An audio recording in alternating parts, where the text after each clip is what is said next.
On a serene morning, I awoke to find that an unexpected intruder had taken refuge in my own home. To my astonishment, as I walked through the grand halls of my residence, I discovered that a stubborn squatter had set up residence in a corner of my living space. Welcome to the channel. Don't forget to subscribe if you don't want your house to ever be squatted. It was a bewildering sight, as the audacity of the intruder contrasted sharply with the meticulously maintained elegance of my property. Despite my initial shock, I quickly composed myself, aware that such an affront to my privacy could not go unchallenged. Being the son of the president, I was accustomed to a life of privilege and scrutiny, yet nothing could have prepared me for this egregious breach of my sanctuary. The squatter, a disheveled figure with a determined glare, had no intention of leaving, even when politely asked to vacate the premises. His refusal was as stubborn as it was shocking, igniting a fire within me to defend my home and my rights. I immediately contacted my legal team, who were well versed in handling high-profile disputes and ensuring that justice prevailed in such matters. The news of a squatter in the residence of the president's son quickly spread throughout the community, causing an uproar among local residents. Within hours, television news anchors were reporting live from outside my home, broadcasting the unfolding drama to a captivated nation. The media frenzy amplified the situation, and my personal struggle became a symbol of the clash between privilege and the law.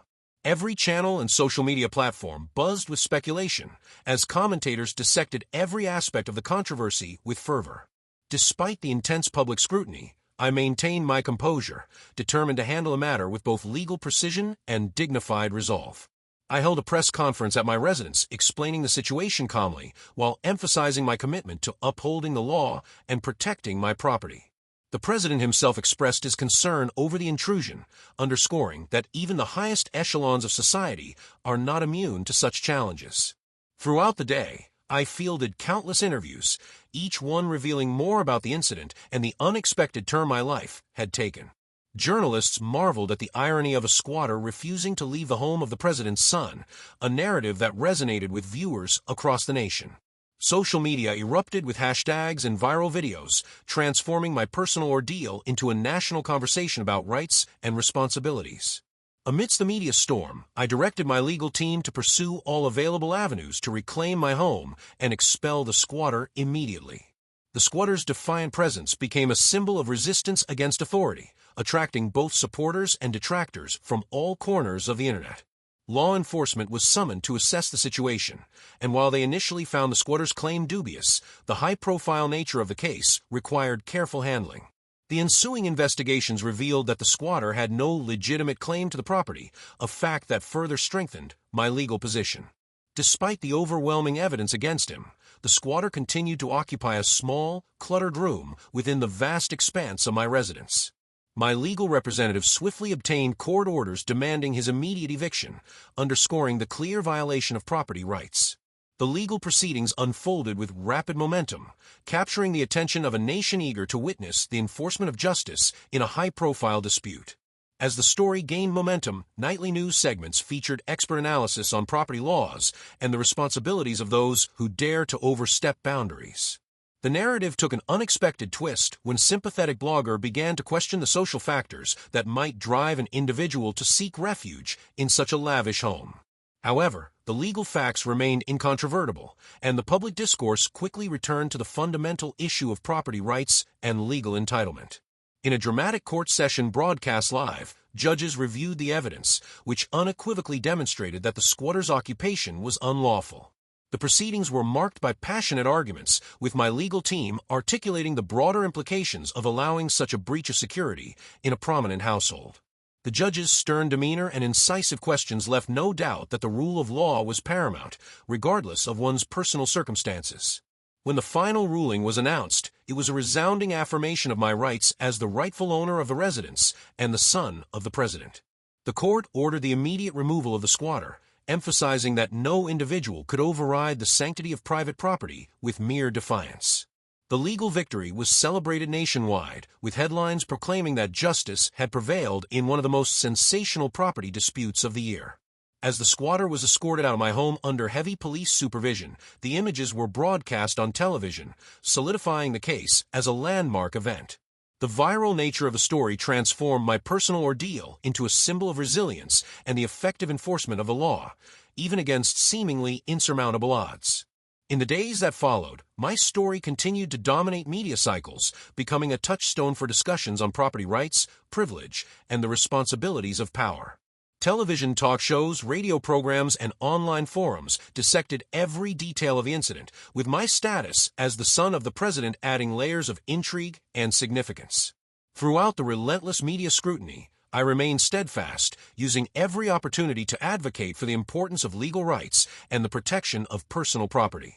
By the end of the day, my confrontation with the squatter had evolved into a viral phenomenon that not only reaffirmed my authority, but also highlighted the enduring power of the law and the compelling narrative of a presidential heir defending his home. In the aftermath of the initial media frenzy, I found myself thrust into the national spotlight, with every detail of my confrontation with the squatter dominating headlines.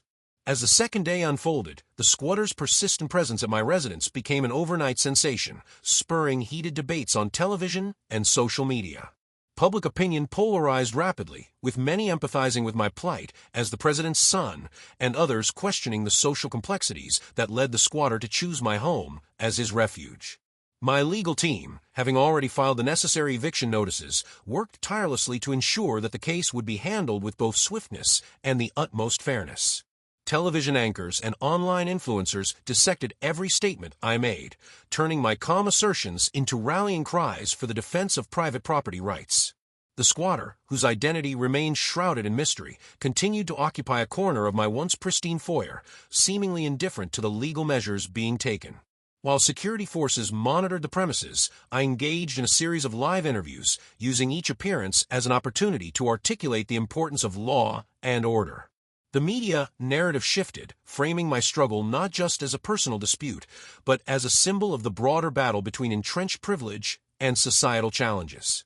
News networks invited me to discuss the incident on primetime shows, where I spoke candidly about the burdens and responsibilities of my illustrious heritage. The story resonated with millions, igniting a debate about whether the rich and powerful could truly relate to the struggles of ordinary citizens. Throughout the day, my social media accounts were inundated with messages of support, and hashtags celebrating my stand against unwarranted occupation trended nationwide. Critics argued that my response, fueled by privilege, might set a dangerous precedent, but my supporters maintained that upholding property rights was essential for social stability. In response to mounting pressure, the local authorities expedited the legal proceedings, recognizing the high-profile nature of the case and the need for a prompt resolution. Behind the scenes, my family and advisors strategized on how best to leverage the situation to advocate for reforms that balanced individual rights with social welfare. I was invited to participate in televised town hall meetings, where community leaders and activists debated the merits of strict property laws versus compassionate social policies. The squatter's intransigence became a focal point of these discussions, symbolizing the tensions between entitlement and the need for structured legal order. As the debate intensified, I remained steadfast, reiterating that while compassion for the underprivileged was vital, personal property could not be compromised by unlawful occupation. Prominent legal experts weighed in on my behalf, arguing that my actions were consistent with the principles of justice and the rule of law. A renowned constitutional scholar publicly endorsed my stance, emphasizing that no individual, regardless of their circumstances, had the right to infringe upon another's property. The squatter's plight, though sympathetically portrayed by some media outlets, could not overshadow the fact that his continued residence was a clear violation of established legal norms. In a televised interview that evening, I expressed my hope that the resolution of this case would inspire broader societal reforms to address the root causes of homelessness. Despite my measured tone, the intensity of the public discourse underscored the deep divisions within society regarding wealth, privilege, and responsibility. Public opinion polls conducted during the evening indicated a significant surge in support for my position, reflecting a widespread desire to uphold the sanctity of private property. The narrative evolved into a complex interplay between personal tragedy and political symbolism, with many viewers seeing my struggle as emblematic of larger systemic issues. Simultaneously, my legal team pressed forward with their case, gathering additional evidence and testimonies to build an ironclad argument against the squatter's unlawful occupancy. Courtroom preparations intensified as both sides anticipated a high-stakes hearing that would likely set a landmark precedent for future property disputes. In a private meeting with top government officials, I emphasized the importance of ensuring that the rule of law was applied equally, regardless of social status. These discussions revealed a surprising level of support from unexpected quarters, with policymakers expressing a commitment to justice and the protection of individual rights. The case soon became a touchstone in national legal forums, where experts debated its implications for property rights, social justice, and governmental authority. Meanwhile, the squatter's obstinacy persisted, and his presence in my home continued to be a stark reminder of the growing social disparities that plague the nation. A series of behind-the-scenes negotiations ensued, with mediators seeking to balance the need for a humane solution with the imperative to enforce the law. Through every twist and turn, I remained resolute, determined to see justice served while also advocating for compassionate policies to prevent similar occurrences in the future. The relentless media coverage turned the legal proceedings into a national spectacle, with every development analyzed and discussed in exhaustive detail. Despite the barrage of questions and criticism, I maintained a dignified silence, allowing my actions and the ensuing legal process to speak for themselves. In a moment of rare vulnerability on live television, I admitted that the ordeal had tested my resolve and deepened my understanding of the challenges inherent in balancing privilege with social responsibility. The public response was overwhelmingly empathetic, with many praising my candidness and the principled stance I had taken against an encroachment on my home. As the day drew to a close, the combined forces of public support, legal rigor, and media scrutiny set the stage for what promised to be a decisive turning point in the case. The unfolding saga not only underscored the complexities of modern society, but also highlighted the indispensable role of the judiciary in safeguarding individual rights. With every passing hour, it became increasingly evident that this case would be remembered as a watershed moment in the intersection of celebrity, law, and social justice. By the time night fell, the incident had solidified its place in the annals of public discourse, leaving an indelible mark on the nation and setting the stage for a dramatic final resolution. After the judge's final decree, I felt a profound sense of relief as the tumultuous ordeal finally came to an end. My home, once besieged by the tenacious squatter, was now restored to its rightful status as a private sanctuary. The squatter, who had become a notorious symbol of defiance, was forcibly removed from my residence with the full authority of the law.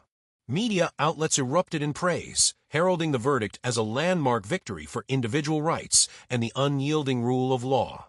In the ensuing days, television talk shows, newspapers, and online platforms buzzed with enthusiastic discussion about the dramatic case. I stood proudly as the son of the president, knowing that my personal battle had become a national emblem of justice. My legal team was celebrated for their impeccable strategy and unwavering determination to uphold my rights. Public opinion, once divided, coalesced around the fundamental belief that property rights must never be violated. The verdict served as a stern reminder that no individual, regardless of circumstance, could override the sanctity of private property. Government officials and community leaders alike applauded the decision as a pivotal moment in the protection of civil liberties. The case sparked widespread discussions on the balance between social compassion and the enforcement of legal boundaries. I took every opportunity to express that while empathy for those in need was essential, it must not come at the cost of justice. During subsequent interviews, I emphasized the importance of upholding the law while also addressing broader societal challenges. My story, which had gone viral on television and across social media, became a symbol of the triumph of the legal system. Experts in law and policy analyzed the case in depth, noting its potential to reshape future property disputes. The national media lauded the outcome, with many op-eds and commentaries celebrating the decisive action taken. I found solace in the fact that my personal ordeal had, in time, transformed into a beacon of hope for others. The incident led to swift reforms within homeowner associations, ensuring that future governance would respect individual rights. Policy makers announced initiatives to enhance security for property owners and prevent unlawful occupations. Local communities organized forums to discuss the importance of maintaining a fair balance between compassion and order. The successful eviction of the squatter was hailed as a victory not only for me, but for the entire nation. My reputation as a steadfast defender of justice was further solidified by this dramatic legal triumph. In the aftermath, I receive heartfelt messages from citizens who felt empowered by the ruling. Many saw my story as a testament to the power of perseverance and the enduring strength of the law. The experience rekindled my commitment to ensuring that personal freedoms remain protected at all costs. It also motivated a wave of public engagement, inspiring citizens to demand accountability from those who overstep their bounds. I was invited to speak at numerous events and on popular news programs, where I shared insights from my arduous journey. These appearances helped raise awareness about the importance of property rights and the challenges of modern governance. The squatter's eviction, widely broadcast on national television, became a defining moment of my public life. Law enforcement agencies, reassured by the outcome, pledged to bolster measures against illegal occupations. The landmark ruling set a precedent that resonated deeply with legal scholars and ordinary citizens alike. I continued to advocate for balanced policies that addressed social inequities without undermining the rule of law. My personal ordeal evolved into a powerful narrative that underscored the necessity of judicial integrity. The legal victory served as a cornerstone for future cases, reminding everyone that justice is impartial and inevitable. Over time, the controversy receded from headlines, but its impact on public policy and opinion remained profound. I embraced the lessons learned from the ordeal, realizing that every challenge strengthens our collective commitment to justice. The case became a celebrated milestone in the national dialogue on individual rights and governmental accountability. Its legacy continued to inspire reforms and empower citizens to stand firm against arbitrary authority. As I resumed my life with renewed determination, I carried with me the unwavering belief that justice will always prevail. Ultimately, the resolution of this saga marked the end of a turbulent chapter and the beginning of a future defined by hope, dignity, and the enduring power of the law.